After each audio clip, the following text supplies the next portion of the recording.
Everyone, আজকে তোমাদের সাথে আমি কম তেল দিয়ে কড়াইশুঁটির কচুরি বানানোর রেসিপিটা নিয়ে চলে এসেছি। প্রথমে কড়াইশুঁটিগুলো অল্প করে নুন দিয়ে সিদ্ধ করে নিতে হবে। তারপর সিদ্ধ করা কড়াইশুঁটি মিক্সিতে বেটে নিতে হবে। গোটা জিরে, ধনে, শুকনো লঙ্কা, গোলমরিচ, লবঙ্গ, এলাচ একসাথে শুকনো কড়াইতে নেড়ে নিয়ে গুঁড়ো করে নিতে হবে। চাইলে হামামদিস্তাতেও গুঁড়ো করে নিতে পারো। আধ ভাঙা মশলাগুলো মুখে পড়লে খারাপ লাগবে না কিন্তু খেতে। কড়াইয়ে তেল দিয়ে বেটে রাখা কড়াইশুঁটি, গুঁড়ো মশলা, অল্প আদা বাটা আর নুন দিয়ে নেড়ে শুকনো করে নিতে হবে কড়াইশুঁটির পুরটা। এবার ময়দাতে অল্প তেল ময়ান দিয়ে ও অল্প নুন দিয়ে মেখে নিতে হবে।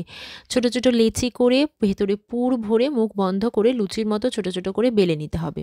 কড়াই ভালো করে গরম হয়ে গেলে কচুরিটা ওর মধ্যে দিয়ে দিতে হবে। দু পিঠ ভালো করে সেঁকে নেওয়ার পর সামান্য একটু তেল, আধ চামচেরও কম দিয়ে দু পিঠ ভালো করে আবার সেঁকে নিতে হবে। তাহলেই রেডি হয়ে গেল কড়াইশুঁটির কচুরি। কম তেল দিয়ে বানানো এই কড়াইশুঁটির কচুরি কিন্তু খেতে খুব টেস্টি হয়। ভালো লেগে থাকলে চ্যানেলটা লাইক আর সাবস্ক্রাইব করে দিও। এই পুরো রান্নাটাতে সাদা তেল ব্যবহার করেছি, তোমরা চাইলে অলিভ অয়েলও ব্যবহার করতে পারো, সেটা আরও হেলদি হবে। নতুন আলু, ধনেপাতা আর কড়াইশুঁটি দিয়ে আলুর দম বানিয়ে নিয়েছিলাম আমি কচুরি দিয়ে খাবার জন্য। সব মিলে একেবারে জমে গেছিলো খাওয়াটা।